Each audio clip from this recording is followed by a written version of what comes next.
Assalomu alaykum. Men vrach endokrinolog Istora Hajanov. Semizlik, gormonal buzilishlar, ayollardagi bepushtliklar, erkaklardagi bepushtliklar, ereksiyani buzilishi va gormonlardagi buzilishlar bo'yicha vrachman. Demak, bugun sizlar bilan hayz oldi jarayon, ya'ni peridmenstrual sindrom haqida gaplashamiz. Peridmenstrual sindromda avvalo nimaligi haqida ma'lumot beraman. Ya'ni bu endokrinologiyada juda ham ko'plab insonlarni mavzusi bo'lgani uchun ham bu mavzuni yoritishga harakat qilaman. Demak, bunda progesteron yetishmovchiligi natijasida insonda ayollarda har xil darajadagi o'zgarishlar paydo bo'ladi. Ya'ni bu shishlar hayz oldi davrida mana shu hayzi birinchi kunidan to 14-chi, 13-chi kunigacha hech qanaqa belgilar bo'lmaydi. Keyinchalik shu hayzga yaqinlashgan sari har xil belgilar, shishlar, ko'kraklarda og'riqlar, bosh og'riqlari, ayniqsa migrenlarning tez qo'zishi, surunkali kasalliklarning rivojlanishi, avjlanishi, semirib ketish, ishtahani birdaniga oshib ketishi va har xil ayollarda o'zgarishlarni, kayfiyatlarni buzilishlarni kuzatilishi bo'ladi.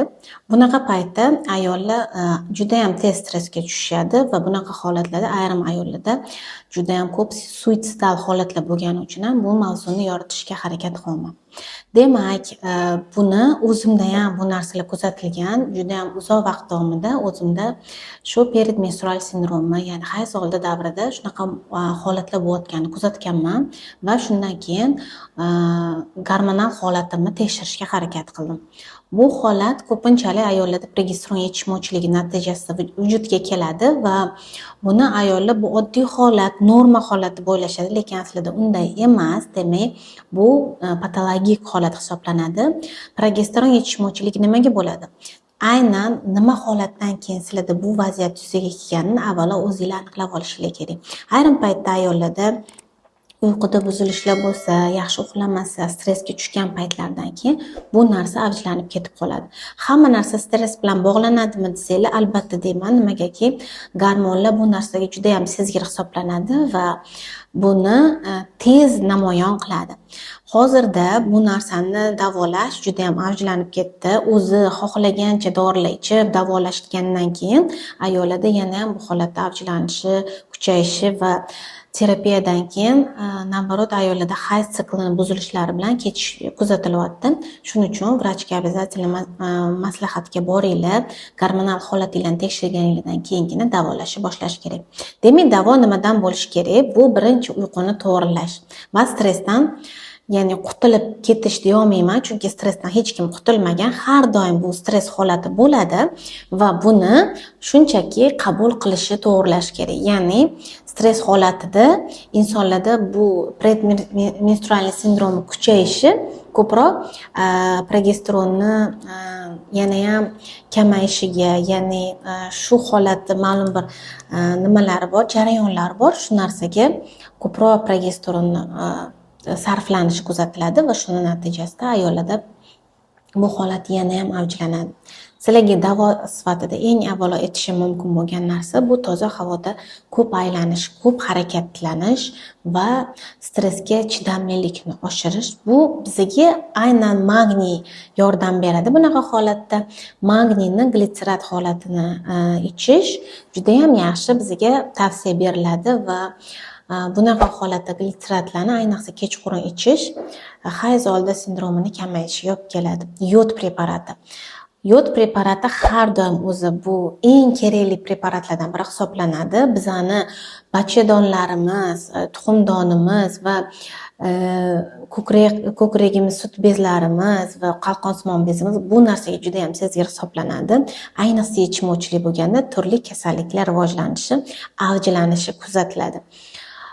Yodni albatta tomchili formalaridan foydalansanglar, ya'ni yod ichayotganda обязательно vrach bilan maslahatlashgan holda, agar tugunlaringlar bor bo'lsa, ayniqsa endokrinolog bilan maslahatlashgan holda yodni ma'lum bir dozada o'zi belgilab beriladi.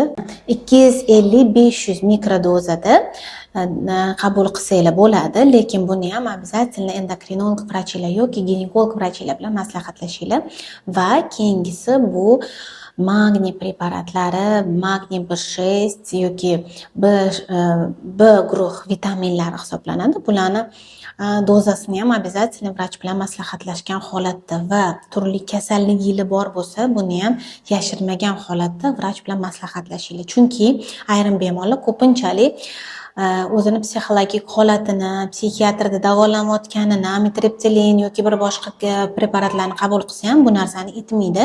Shuni natijasida dorilarning ta'siri o'zgaradi va gormonlarimizni umuman rivojlanishda hamma gormonlarning ta'sirlari ham inson organizmiga o'zgaradi. Shuni natijasida insonda dorilarni qabul qilish ham o'zgaradi. Buni dozasini va umuman holatingizga qarab turib vrach belgilaydi. Keyingisi bu yog'lar. Обязательно ratsioninglarni ko'rib chiqinglar. Yog'larning miqdori progesteronga juda ham ta'sir qiladi, chunki xolesterindan juda ham ko'plab gormonlarimiz hosil bo'ladi. Ayollik, erkaklik gormonlari, bularni ta'sirini ayniqsa o'sha ko'pchilik dieta qilganda biladi. Menstrualniy sikl buzilib qolishi, dieta qilganda yog'larni polniy olib tashlagan ayollar juda ham yaxshi bilishadi. Kayfiyati o'zgarishi, shunaqa holatlarni bo'lishi hammasi demak ratsionni to'g'ri tuzilmaganligini ko'rsatadi. Buni ham vrach bilan albatta maslahatlashsanglar bo'ladi. Meni o'zimda demak bunaqa holat ko'p kuzatilgan. Shu holatda nima qilganman? Birinchi gormonal holatimni tekshirganman. Qalqonsimon bezimda o'zgarishlar bor edi. Semizlik bo'lgani hisobiga perimenstrual sindromim juda ham kuchayib ketgan va ozishga harakat qilganman. Ko'proq sayrga chiqishim, yurishim, mashqlar bilan shug'ullanishim stressga beriluvchanligimni kamaytirgan, asab tizimimni yaxshilagan va jenskiy gormonlarim, ya'ni ayollik gormonlarim yaxshi chiqarilishiga yordam bergan. Shundan keyin ratsionimni to'g'irlab, uyqumni to'g'irlab, keyin preparatlarni qabul qilishni boshladim. Shundan keyin mana hozir 1 yil davomida bu holat menda kuzatilmayapti. Ayniqsa ko'kraklarda og'riqlarning ko'payib ketishi bu juda ham og'ir kasalliklarning sizlarga belgisi, signali bo'lishi mumkin. Shu mavzu haqida yana kerakli ma'lumotlarni berib boramiz.